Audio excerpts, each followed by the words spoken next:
Hello beautifuls, namaste. So today I would like to talk a little bit about the different stages of womanhood, and especially as it is regarded within Taoism. Now, first of all, what I would love to show you is this. This is a beautiful sunset in India, Kerala, and I am very blessed to be here close to the ocean because the ocean is my big love. I have a huge love for Mother Nature and especially the ocean. So this is why I'm very happy to send you this message from the ocean. Now, my name is Shankari, and of the many things that I do, I'm also a sacred femininity coach and a Taotantric facilitator. So what that means is that I help my students and my clients to jucily embody their femininity and to celebrate their stages of femininity and to really discover their feminine essence and to connect to it. Now, this is really for women who know that there is more in their body to discover, that there is more to connect, and also that there is that the body is actually, our feminine body is actually one of our biggest spiritual masters that we can have.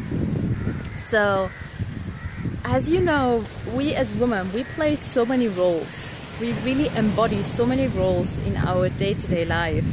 This is just like a working person, a mother, a sister, a daughter. This is so many different aspects that we play and so many different archetypes that we actually live with. And there is many systems that kind of like divide, you know, different archetypes in femininity. Now, what I would love to share with you right now is the view of Taoism on the different aspects of femininity.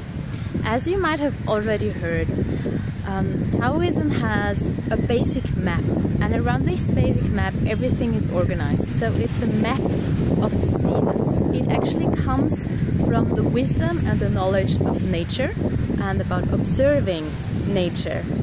So let's start right there with the seasons in spring. Then follows summer, then follows autumn and late autumn, and then winter. Now, each of these seasons is connected with a specific element, and this is special in Taoism. Now, spring is associated with the element of wood. As you can imagine, in spring, all the leaves start to blossom and to grow, the grass starts to grow. It's also a place of miracles and magic, but it's a place of freshness, right? Afterwards, in summer, the element is fire. Then follows the Indian summer, when we harvest our fruits. After that follows the late autumn, when the leaves start to fall. So this is the element of metal, which is also associated with air and sharpness and wind. And finally, we transit into winter. And winter is associated with the element of water. In Europe, lots of snow falls down, or sometimes it does, in winter. The water turns into ice once that it gets cold. So in Taoism, each of these elements is actually associated with organs in it, and this is what the Chinese medicine is based on. Now, maybe you ask yourself, why is she talking about that right now? Let me get to the point right here. So, each of these elements now are associated with different aspects in our femininity. And not only aspects within our femininity, but also the stages that we go through. Starting in spring, spring represents our childhood. It's this maiden-like innocence that we have. Later on in summer, we grow, we grow older. We discover our sexuality, we discover our bodies grow, we become adolescents. And then we transit into the state of earth. So the state of earth is actually an adult state where we are creating something. So it's really this it's the creativity, it's giving birth to projects or maybe children. So this can be anything from getting an academic degree and writing a book, painting bigger projects, you know, projects that we are really manifesting and we are giving creativity to.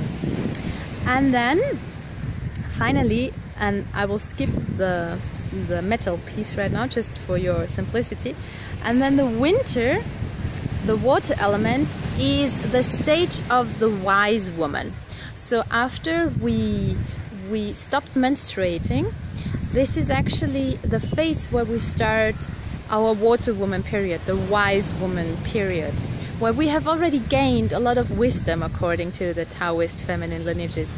And yeah, so now these stages within our life are also represented within our day-to-day life and our aspects in our character. For instance, we can be super playful and joyful and childlike, which is represented again by the wood element in spring.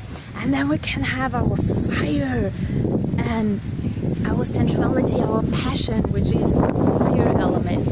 Then later we have the earth element. So whenever we create something, is it cooking or drawing or writing an email?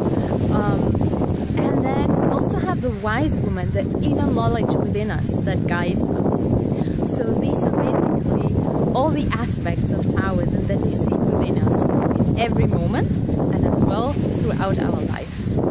So I hope this is a beautiful explanation for you, and I'm so much looking forward to read your comments. Like, which of these aspects do you actually feel the most drawn to? Many of us have a favorite one. Which one is yours?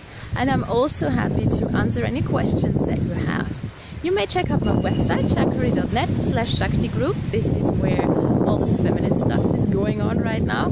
And there is a beautiful offering that I have coming up with a free audio and an orientation call to dive into the subject deeper. So if this is interesting for you, go and check it out. I'm sending you lots of love and a beautiful evening. Bye.